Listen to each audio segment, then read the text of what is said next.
Mister Oberoi, पर शायद आपको खुशियाँ रास नहीं आई। पुश्तैनी हवेली तो बचा नहीं पाए, पर खुद को पूरी तरह से बर्बाद होने से बचा सकते हैं, तो बचा लीजिए मिस्टर ओबेरॉय। ये बोलते बोलते वन सबका का हाथ थामकर बाहर निकल जाता है और उनके पीछे उनके सारे गार्ड्स भी निकल जाते हैं। होटल रूम दर्शित अपनी बाहों में अनामिका को रूम में लाता है और बहुत आराम से संभाल कर बेड पर लेटा देता है और उसके माथे को चूमता है। अनामिका हल्की हल्की बेहोशी में थी। ऐसा लग रहा था जैसे उसमें जान ही ना रह गई हो। इस वक्त उसने सिर्फ दर्शित की शर्ट पहन रखी थी। जिस इंसान को कल तक अपने काम के अलावा कुछ नज़र नहीं आता था, जिस इंसान के लिए कल तक प्यार व्यार सिर्फ किताबी बातें थी, उस शख्स को तुमने अपना दीवाना बना दिया है अनामिका। दर्शित अनामिका के नज़दीक आकर उसकी शर्ट के बटन खोलते हुए बोला, तुम कहती हो तुम मुझसे प्यार नहीं करती, मुझसे दूर जाना चाहती हो, तो मेरे स्पर्श करने से तुम खुद को मेरी बाहों में पिघलने से रोक क्यों नहीं पाती? दर्शित उसकी शर्ट उतारते हुए बोला, क्यों ये नज़रें हर पल तुम्हें देखना चाहती है? क्यों जब तुम सामने होती हो तो दुनिया खूबसूरत सी नज़र आती है? अगर ये प्यार है तो हाँ, मुझे तुमसे प्यार हो गया है। दर्शित उसे प्यार से सहलाते हुए बोला। अनामिका को अब हल्का हल्का होश आने लगा था। अनामिका जब दर्शित को खुद से दूर करने के लिए अपना हाथ उसकी तरफ बढ़ाती है तो उसके सिहर जाती है। वो दर्शित की आंखों में अपने लिए डिजायर साफ देख सकती थी। दर्शित भी उसकी आंखें खोलते हुए देख लेता है। दर्शित उसके हाथों को ऊपर करके अपने एक हाथ से पकड़ लेता है और उसकी हल्की स्माइल करके उसके चेहरे को अपने एक हाथ से पकड़ लेता है और हल्की स्माइल करके उसके चेहरे को दूसरे हाथ से थामकर उसकी आंखें, नाक, कान, गाल को बेहताश चूमने लगता है, जिससे अनामिका की आहें निकल जाती है। ना जाने कौन सी कशिश है तुम में कि तुम्हें कितना ही प्यार क्यों ना कर लो, ये चाहत बढ़ती ही जाती है। दर्शित उसकी आंखों में देखकर बोलता है और अपने बाकी के कपड़े भी उतार कर उसके ऊपर आकर उसे खुद को ब्लैंकेट से कवर कर लेता है और उसकी पीठ सहलाते हुए उसकी गर्दन को बेताश चूमने लगता है। अनामिका को याद आता है कि कैसे रोड पर दर्शित उसे किस करते हुए अपनी कार की बैक सीट का डोर खोल उस पर लेटाकर उसके ऊपर आ जाता है। ओबेरॉय बिला वन सबका का हाथ पकड़कर उसे बाहर ले जा रहा होता है। वंश, अगर तुमने सब कुछ पहले जैसा नहीं किया तो मैं तुम्हारे साथ कहीं नहीं जाऊंगी। अबका अचानक बोल पड़ी। अबका की बात सुन वंश झटके से अबका को पिलर से सटा देता है। तुम्हारी हिम्मत कैसे हुई ये बोलने की? तुम मुझे छोड़ दोगी? वंश गुस्से से एक एक शब्द चबाते हुए बोला। वंश का गुस्सा जो अभी कुछ शांत हुआ था वो इतना बढ़ गया जिसकी कोई हद नहीं थी। पलक झपकाते ही उसकी आंखें आग बरसने लगी थी। उसकी पकड़ अबका की कलाई पर कस जाती है, जिससे उसकी हाथों की चूड़ियाँ टूट जाती है जो उसके हाथों में छुप जाती है। वंस यू हर्टिंग मी, अबका उससे रोते हुए बोली। दर्द तो तुमने मुझे पहुंचाया है अबका, मुझसे दूर जाने की बात करके। वंस अबका की आंखों में देखते हुए बोला।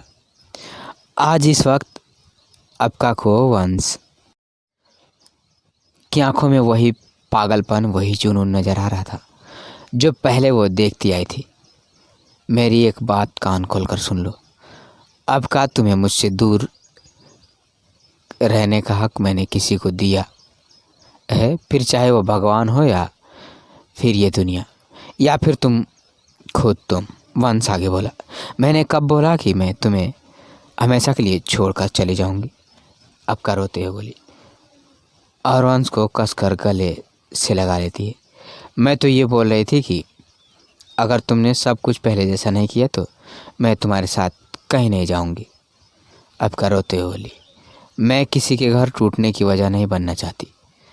अबका अभी भी वंश की बाहों में कांप रही थी। वंश, गलत, मिस्टर ओबेरॉय थे, बाकी तो किसी ने कुछ नहीं किया, फिर उन्हें सजा क्यों? अबका आगे बोली। वंश अबका को खुद से दूर करके उसकी आंखों में देखता है। तुम जानती हो ना अबका, मैं तुम्हारी आंखों में आंसू नहीं देख सकता। मजाक में भी मुझसे दूर जाने की बारे में मत सोचना, वरना मैं सब बर्बाद कर दूंगा। वो दोनों अभी बात कर रहे होते थे कि एकलव्य और हर्षवर्धन बाहर आते हैं। वो बहुत परेशान होते हैं। वंश हर्षवर्धन और एकलव्य की ओर देखता है। ये आपका और स्नेहा माँ का रिश्ता ही है मिस्टर हर्षवर्धन, जो अब तक आपके पैरों के नीचे ये ज़मीन और सर पर छत है। ये एकलव्य और स्नेहा माँ का निश्चल्य प्यार ही है जो एकलव्य का ड्रीम प्रोजेक्ट अभी भी सही सलामत है। मैंने आपकी कंपनी में स्ट्राइक करवाई है, पर स्ट्राइक ख़त्म भी करवाई जा सकती है। बात कीजिए अपने वर्कर से। गलतफहमी जैसे पड़ा होती है, ख़त्म भी हो जाती है। डालिए कुछ अपने एफर्ट्स। आपकी पार्टी के सदस्य बरसों से जानते हैं आपको। जाकर बात कीजिए उनसे, हो सकता है सब ठीक हो जाए। इनकम टैक्स ऑफिस में पेपर्स सारे डिपॉजिट किए गए हैं या नहीं, जाकर चेक कीजिए, हो सकता है प्रॉब्लम सॉल्व हो जाए।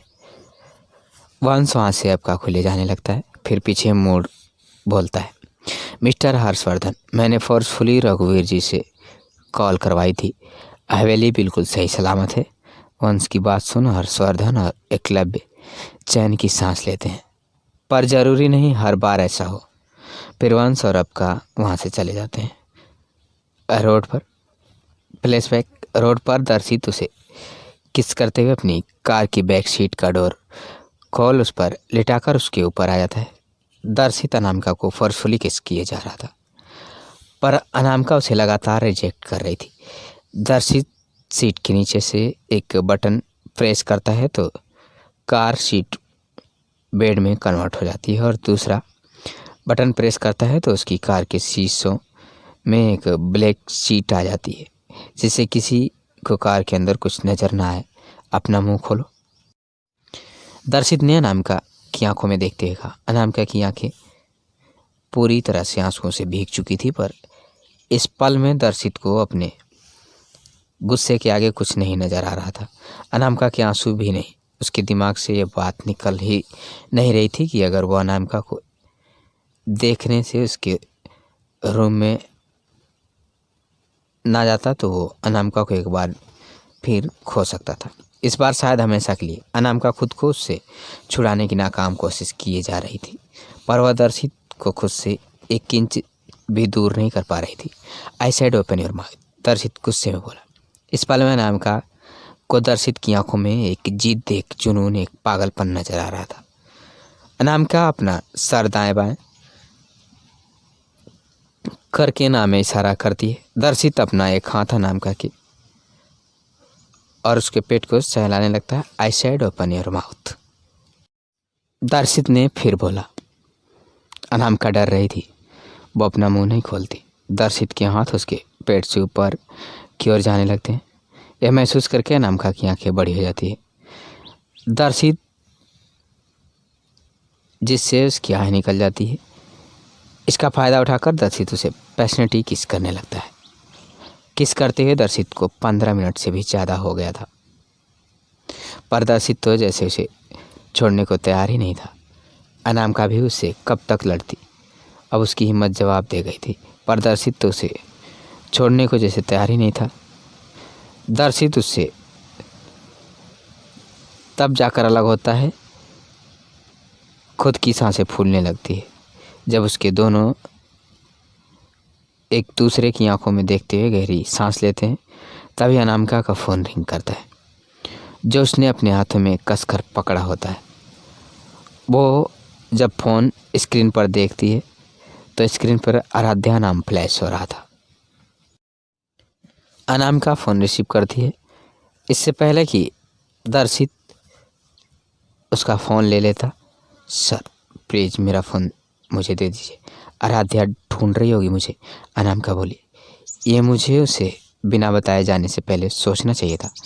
ये बोल दर्शित कॉल कट कर देता है और अनामिका के फ़ोन से दर्शित आराध्या को एक मैसेज सेंड करके उसका फ़ोन स्विच ऑफ कर देता है। तुम्हारी हिम्मत कैसे हुई मुझसे दूर जाने की? दर्शित बहुत गुस्से में बोला। अनामिका बहुत डर रही थी। दर्शित, सर आप बहुत गुस्से में हैं। हम बाद में अनामिका बोलने की कोशिश करती है, पर दर्शित उसके होठों में फिंगर रखकर उसे चुप करवा देता है। बात करने का मौका मैंने तुम्हें दिया था अनामिका, पर तुमने बात करने की जगह मुझसे दूर जाना जरूरी समझा। तो हमारे बीच बातें नहीं, प्यार होगा, सिर्फ प्यार। शायद तब तुम मुझसे दूर ना जा पाओ। ये बोल दर्शित उसका दुपट्टा निकालकर उसकी गर्दन को बेतहाश चूमने लगता है। दर्शित के ऐसा करने से अनामिका मदहोशी होने लगती है। वो उसे जहाँ मन हो रहा था वहाँ छू रहा था, जो करना चाहता था वो कर रहा था। तो दोस्तों, यह थी हमारी आज की कहानी। उम्मीद करते हैं आपको पसंद आई होगी। आपका क्या कहना है इस कहानी के बारे में? कमेंट करके हमें ज़रूर बताएं। वीडियो को लाइक करके चैनल को सब्सक्राइब कर दीजिए ताकि आने वाली वीडियो आपको तुरंत मिले। मुझे दीजिए अगली वीडियो तक इजाज़त। तब तक के लिए धन्यवाद।